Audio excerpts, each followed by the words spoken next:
جو زمین تھی اس کو آباد کیا گیا۔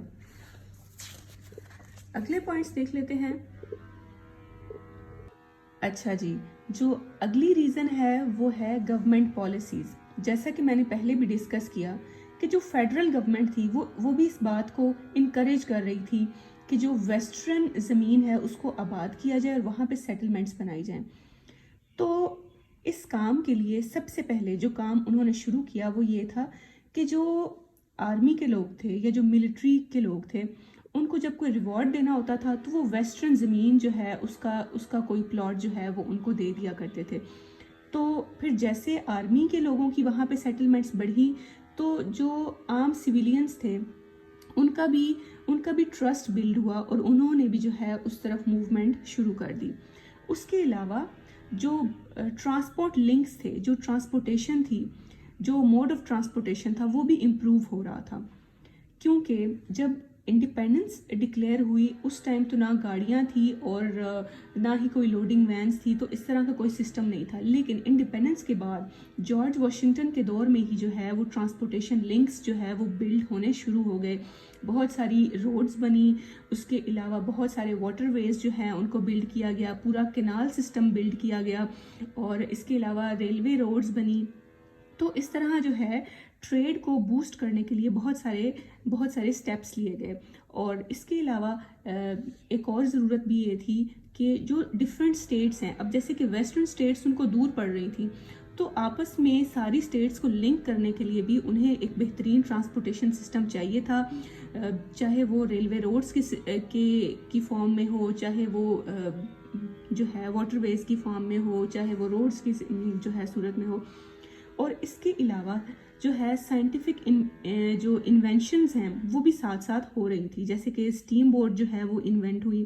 کلرمنٹ ایک بوٹ کا نام ہے جسے رابرٹ فلٹن نے بنایا، ڈیزائن کیا۔ تو یہ پہلے ایک بوٹ ہوا کرتی تھی جو کہ پرانے زمانے کی بوٹ ہوا کرتی تھی۔ تو اس کا جو بیسک کام تھا وہ یہ تھا کہ یہ سامان لے کے تو جایا کرتی تھی، لیکن اس کو راستے میں جیسے کہ پہاڑیاں تھیں، ماؤنٹینز تھے، تو اس کو واپس جو ہے سامان لانے میں، پہاڑوں کی چڑھائی کرنے میں اسے مسئلہ ہوتا تھا۔ تو پھر جو ہے رابرٹ فلٹن نے اسے ری ڈیزائن کیا، اسے موڈیفائی کر کے تو جو ہے ایک نئی بوٹ بنائی جس کے ذریعے جو ہے ٹریڈ میں مزید آسانی ہو گئی، اور اس ڈیزائن کی مزید بوٹس جو ہیں ان کو بلڈ کیا گیا تاکہ ٹرانسپورٹیشن امپروو ہو سکے، تاکہ جو گڈس ہیں ان کو ایک اسٹیٹ سے لے کر دوسری اسٹیٹ تک پہنچایا جا سکے۔ باقی یہ ہے کہ کینال سسٹم جو ہے پہلے تو بالکل ہی نہیں تھا، پھر جارج واشنگٹن کے دور میں اور اس کے بعد کی جو پریزیڈنٹس ہیں ان کے دور میں پراپر کینال سسٹم جو ہے اس کو بلڈ کیا گیا تاکہ جو آپ کی ایگریکلچرل لینڈز تھیں اس زمانے میں ان سے بہترین قسم کی جو ہیں کراپس حاصل کی جا سکیں اور اچھی گروتھ حاصل کی جا سکے۔ تو بیسک مقصد یہ تھا کہ زمینوں کو زیادہ زرخیز بنا کے ان سے زیادہ جو ہے وہ فصلیں حاصل کی جا سکیں، تو اس لیے ایک جو ہے پراپر کینال سسٹم اسٹیبلش کیا گیا۔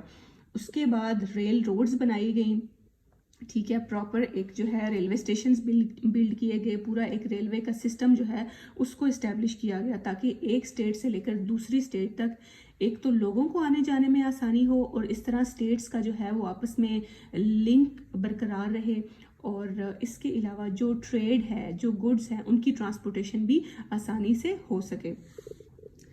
اگلا پوائنٹ ہے اسٹیبلٹی آف ویسٹ۔ تو ود پیسج آف ٹائم جو ہے لوگوں میں، جو سویلینز جو باقی اسٹیٹس میں رہ رہے تھے، ان میں ٹرسٹ بلڈ ہوا۔ ان میں جو پہلے ایک وہ ڈر تھا کہ پتہ نہیں وہ وہاں پہ پانی ہوگا نہیں ہوگا، زمین کیسی ہوگی، کون سی فصلیں اگیں گی، کون سی فصلیں نہیں اگیں گی، تو اس طرح کی بہت ساری انسیکیورٹیز جو تھیں ان کے مائنڈ میں تھیں۔ لیکن جیسے ہی with the passage of time وہاں پہ سیٹلمنٹس ہونے لگ گئیں، آبادیاں بڑھنے لگ گئیں، تو لوگوں میں ایک ٹرسٹ بلڈ ہوا، اور اس طرح جو ہے مزید لوگوں نے اس طرف موومنٹ کو شروع کر دیا۔ اس کے علاوہ گورنمنٹ نے بھی اس کے جو ہے اس بات کو انکریج کرنے کے لیے بہت سارے پیمفلیٹس شائع کیے۔ اس کے علاوہ جو ٹورسٹ ہوتے تھے، جو ٹورسٹ طبقہ تھا یا جو رائٹرز لوگ ہوتے تھے، ان کو بھی کہا جاتا تھا کہ وہ اس عمل میں کنٹریبیوٹ کریں. تو پکچرز کی فارم میں پیمفلٹس شائع کیے گئے. جو ٹورسٹ تھے ان کو کہا گیا کہ آپ اپنا سفر نامہ جو ہے نیوز پیپر میں شائع کرائیں، جو پکچرز ہیں ان کو نیوز پیپر میں پبلش کرائیں. تو اس طرح جو ہے لوگوں کو اویئرنیس دی گئی.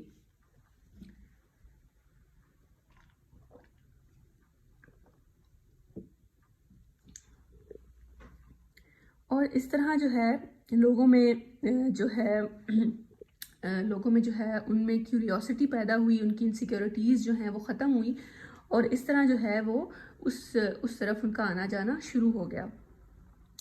اور آپ ایک پوائنٹ سمجھ لیں کہ نیو لینڈ کا یہ مطلب ہوتا ہے کہ نیو اپرچونٹیز. ابھی بھی جیسا کہ لوگ گاؤں سے شہروں میں موو کرتے ہیں، تو وہ اسی لیے موو کرتے ہیں کہ وہاں پہ ان کو لگتا ہے کہ یہاں پہ جاب اپرچونیٹیز زیادہ ہیں، یہاں پہ جو ترقی کرنے کے مواقع ہیں شاید وہ زیادہ ہیں، ارننگ کے، پیسے کمانے کے مواقع زیادہ ہیں. تو اسی لیے اسی مائنڈ سیٹ کے ساتھ ان لوگوں نے بھی جو ہے موومنٹ کی تھی کہ شاید جدھر ہم رہ رہے ہیں وہاں پہ ہمارا لائف سٹائل اتنا اچھا نہیں ہے، تو ہم جو ہے وہ ویسٹرن سائڈ پہ موو کریں تو شاید وہاں کی لینڈ زیادہ اچھی ہو، ہماری جو گروتھ ہے، جو ہماری ایگریکلچرل گروتھ ہے وہ زیادہ ہو، تو شاید ہمیں ارننگ بھی جو ہے وہ زیادہ ہو. تو بیسکلی اپرچونیٹیز کی تلاش میں انہوں نے موومنٹ کی. اس کے بعد نیکسٹ پوائنٹ دیکھتے ہیں سائنٹیفک انوینشنز کا. جیسا کہ میں نے آپ کو پہلے بھی بتایا کہ رابرٹ فلٹن نے ایک کلرمنٹ یعنی کہ ایک جو اسٹیم بوٹ ہے اس کو ڈیزائن کیا تھا. تو ایسے ہی ایلی وٹنی ایک نام ہے، ایک سائنٹسٹ کا نام ہے جنہوں نے کاٹن گن بنایا. کاٹن گن کا جو بیسک کام ہے وہ یہ ہے کہ جیسے ایک کاٹن ہوتا ہے اس میں سیڈز ہوتے ہیں، ڈفرینٹ سائز کے سیڈز ہوتے ہیں. تو پہلے جو لوگ تھے وہ انہیں ہاتھوں کے ساتھ ریموو کیا کرتے تھے، کاٹن سے سیڈز کو ہاتھوں کے ساتھ ریموو کیا کرتے تھے. لیکن جب یہ کاٹن گن آیا تو کاٹن انڈسٹری میں ایک سمجھے کہ ریولوشن آ گیا. تو کاٹن گن جو تھا وہ ایک طرح کی مشین تھی جو کہ کاٹن سے سیڈز کو ریموو کیا کرتی تھی. تو جیسے ہی پھر یہ سپیڈ بڑھی، جیسے کہ کام کی سپیڈ بڑھی، تو پھر یہ ہے کہ جو کاٹن پروڈکٹس تھیں مارکیٹ میں ان کے ریٹس بھی ہائی ہونے لگ گئے.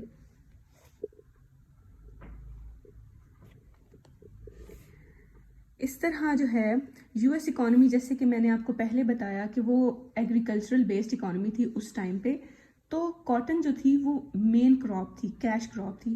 تو جو یو ایس ایکسپورٹس کا جو 2/3 پارٹ تھا وہ کاٹن سے ہی آیا کرتا تھا، کیونکہ الاباما اور مسیسپی میں بہت زیادہ کاٹن پروڈیوس ہوتی تھی. کاٹن کے علاوہ کاٹن کی پروڈکٹس بنائی جاتی تھی جنہیں ایکسپورٹ کیا جاتا تھا اور ریونیو کمایا جاتا تھا.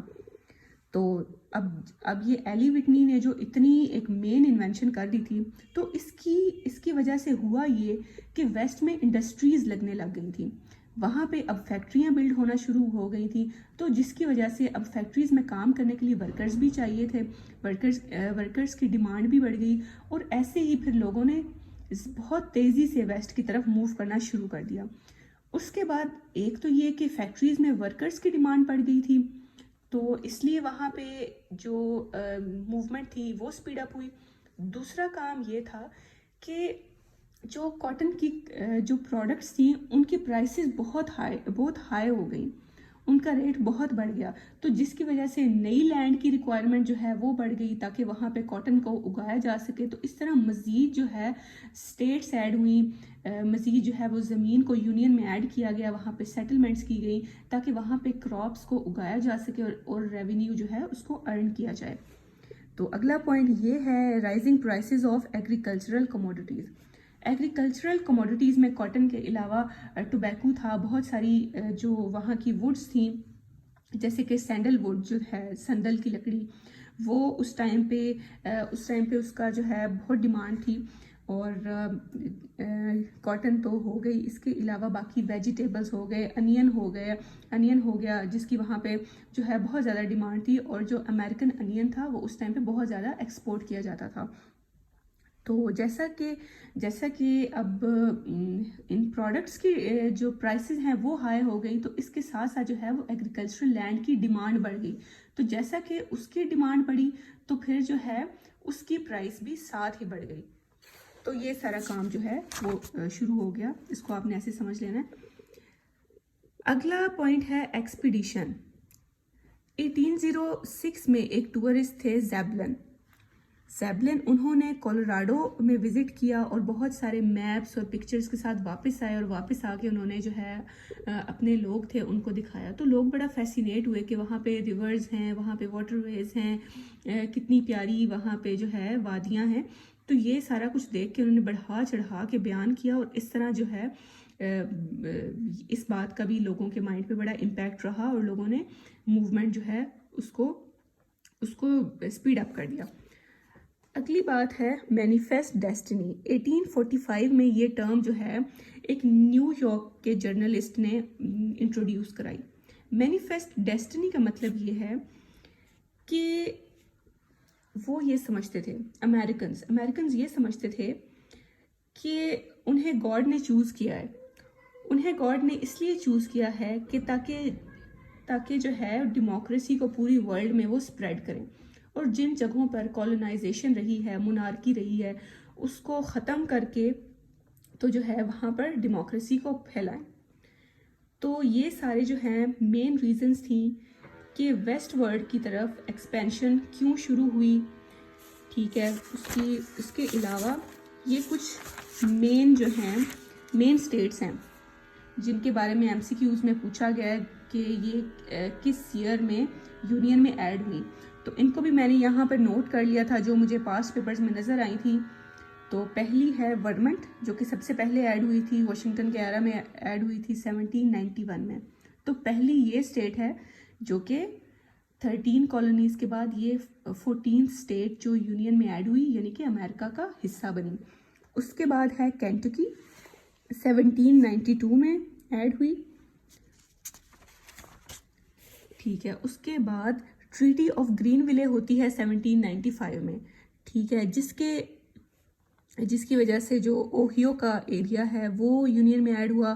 اس کے بعد 1795 میں جیس ٹریٹی وہ سائن ہوئی، جس کی ہم نے پریویس ویڈیو میں بھی بات کی. تو جیس ٹریٹی کی وجہ سے یہ ہوا تھا کہ جو برٹش آرمی تھی وہ نارتھ ویسٹرن ایریا سے ریموو ہو گئی تھی، اور پھر جو وہ ٹیریٹری تھی وہ بھی یونین میں ایڈ ہو گئی، یعنی کہ امریکہ کا حصہ بنی. تو 5th پوائنٹ ہے پنکنیز ٹریٹی، سائن ہوتی ہے 1796 میں، جس کی وجہ سے لوور مسیسپی تک رسائی مل گئی. اور نیو اورلینز اسٹیٹ کا نام ہے، یہ بھی امریکہ کا حصہ بنی. لوئزیانا پرچیز ہوتا ہے 1803 میں. تھامس جیفرسن جو کہ 3rd president of United States تھے، ان کی پریزیڈنسی کو بھی ہم ڈسکس کریں گے. تو 1803 میں لوئزیانا ایڈ ہو گیا. اس کے بعد ایڈم اونس ٹریٹی ہوتی ہے 1819 میں. تو یہ ایک وار کے بعد یہ ایڈم اونس ٹریٹی جو ہے یہ سائن ہوئی تھی، جس کے رزلٹ میں ایسا ہوا تھا کہ جو فلوریڈا کا پورا ایریا تھا، ایک بہت بڑی اسٹیٹ ہے فلوریڈا، وہ ایڈ ہو گئی تھی یونین میں، یعنی کہ امریکہ کا حصہ بنی تھی. اس کے بعد 1817 میں مسیسپی ایڈ ہوئی، 1818 میں الینوائس، پھر الاباما ایڈ ہوئی. تو ان تینوں کے ان کو بھی آپ نے یاد رکھ لینا ہے کہ یہ کون سے ایئر میں جو ہے وہ یونین کا حصہ بنی. 1820 میں میزوری کمپرومائز ہوتا ہے، اور یہ ساری باتیں. اس کے بعد ہم دیکھتے ہیں کہ جو ویسٹ ورلڈ موومنٹ تھی یہ انٹینسیفائی کب ہوئی. تو 1803 میں جب جیفرسن کی پریزیڈنسی کے دوران لوئزیانا پرچیز ہوا، تو اس کے بعد لوگوں کی جو امیگریشن ہے اس کی سپیڈ اور زیادہ بڑھ گئی، کیونکہ جیسا کہ میں نے پہلے بھی ڈسکس کیا کہ جو نئی لینڈ ہوتی ہے اس کا مطلب ہے کہ نئی opportunities. So new agricultural land was equal to new opportunities. تو ہاں، اور جو مین بات ہے وہ یہ کہ اس ٹائم کیونکہ ایگریکلچرل بیسڈ اکانومی تھی تو لوگ دریاؤں کے کنارے جو ہے سیٹل ہونا زیادہ پسند کرتے تھے، تاکہ وہ اپنی زمینوں کو ایک تو سیراب کر سکیں. اس کے علاوہ وہ لوگ مویشی بھی ان کے پاس ہوتے تھے، تو ان کے پینے کے لیے صاف پانی اگر میسر ہوتا تو اس جگہ کو وہ زیادہ پسند کرتے تھے. تو اس طرح جو ہے وہ سیٹلمنٹس ہوئیں. اور انشاءاللہ تعالیٰ اپنی اگلی ویڈیو میں ہم ڈسکس کریں گے کہ اس کے امپیکٹس کیا تھے. تو ملتے ہیں نیکسٹ ویڈیو میں. Thank you. اللہ حافظ.